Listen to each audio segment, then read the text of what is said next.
Bueno, analicemos la solución de la parte práctica del examen de química para el grado noveno.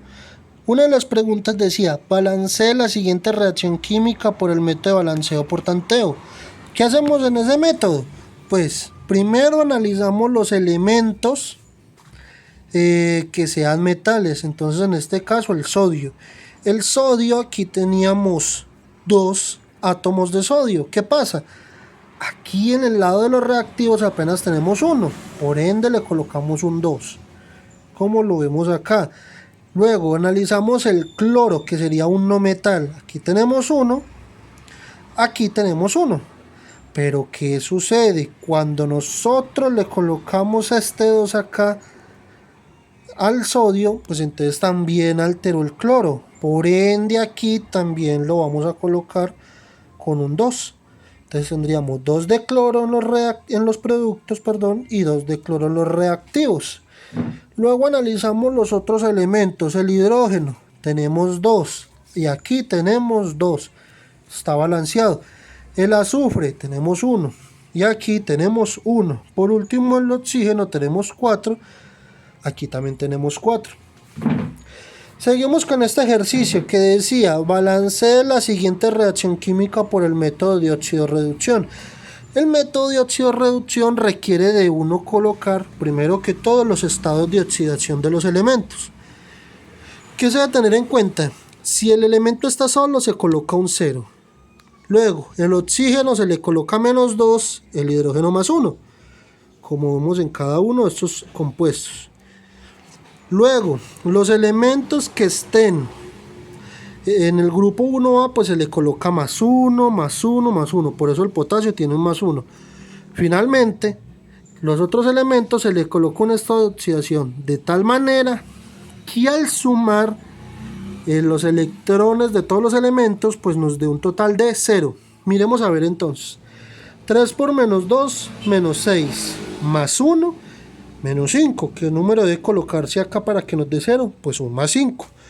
Lo mismo se hace con cada uno de estos compuestos, colocando el que falta un estado de oxidación tal que al sumar los electrones nos dio un total de 0.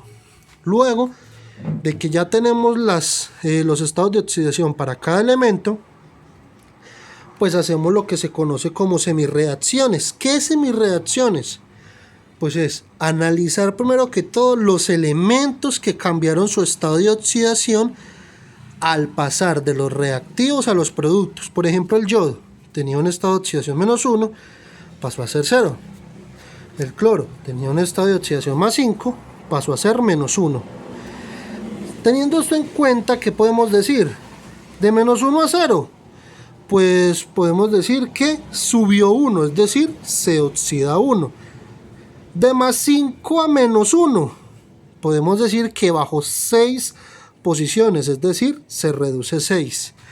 Luego, lo que hacemos es, estos coeficientes los pasamos a multiplicar con su opuesto, es decir, el 1 pasa a multiplicar al cloro y el 6 pasa a multiplicar al yodo, como vemos acá. Ahora, ¿por qué aquí colocamos un 3? Porque como tenemos 2 átomos de yodo, entonces 2 por 3 nos daría 6. Y aquí sí quedaría igual. ¿Qué hacemos ahora? Colocamos estos coeficientes hallados en nuestra reacción química original, que sería esta. Como podemos ver en esto que está aquí, aún no hemos balanceado completamente. Por ende, el último paso del método de óxido-reducción es que si aún no está totalmente balanceado, los elementos que falten los balanceamos mediante tanteo. Entonces, tenemos yodo 6, igual. Cloro 1, cloro 1, también. Miremos entonces el potasio, tenemos 1 más 6, 7, en cambio aquí solo teníamos 2. ¿Qué hicimos? ¿O qué se hizo? Se colocó un 6 acá para que ahora sí dé 7. 6 por 6 más 1, 7, y aquí 6 más 1, 7. Por último, el hidrógeno, teníamos un 2 acá, pero aquí teníamos un 6. Por ende colocamos un 3 acá para que 3 por 2 nos dé 6.